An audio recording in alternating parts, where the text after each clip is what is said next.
Hi everyone, I'm going to show you guys a little bit about Google Forms. So when you type in google.com, you can sign in to your Gmail account, and luckily Stockton students all have a Gmail because their Stockton email is linked with Google. So one downfall to using Google Forms is that you need internet access to use this form. It's not like a software where you could download it and work with it. However, there is some benefits to using Google Forms, like integrating it into the learning environment in many ways by using assessments, exit tickets, and course evaluations for formal and informal assessments. I went and I made this assessment over here. And so up top, you are able to customize your themes by uploading different headers, like the one I have above here, changing the theme color, or your background color, and different fonts. So another limitation is that there's limited customization, but I find that this is as much customizing that I need.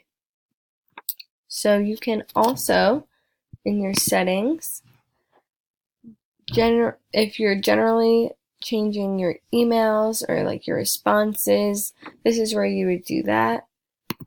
And if you want to change your confirmation message, then you can do that there.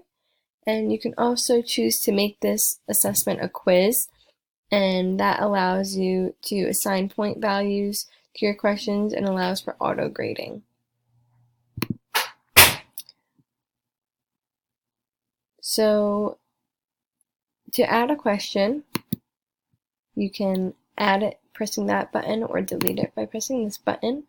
And once you do add a question, you can choose between all these different choices like short answer, multiple choice, check boxes, and more.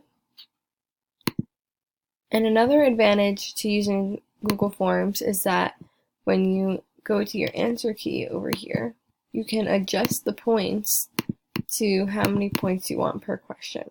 You can also choose multiple answers if you choose to do so. Also over here, you can choose to edit or delete feedback for answers that students choose that are incorrect. So another tool that is embedded in Google Forms is the ability to import questions from other tests you've made, and I've only made this one, so I'm not going to import any. You can also add titles and sections and descriptions, such as like the one I did here, explaining what this quiz is about. You can also add images and videos, and you can even gear questions toward the videos that the students watch during the test. You can also choose to make questions required or not. And when you are done making this test, you can send it out via email, or you can copy the link. I've went and sent myself the test already, so you could see my responses are 1. And this shows a summary as bar graphs of how your students did, and it goes by question. This also goes by question, and you can adjust the points. And then this is my personal favorite because you can see the test as the student sees it. And also, if there were more students who took this test, you could click the drop down and see which students took it and their specific test. You can also adjust the points over here. This tool has been really easy to use, and I'm glad that I was able to use this assignment to learn how to use it and possibly incorporate it into my future classrooms. Hope you guys enjoyed my video.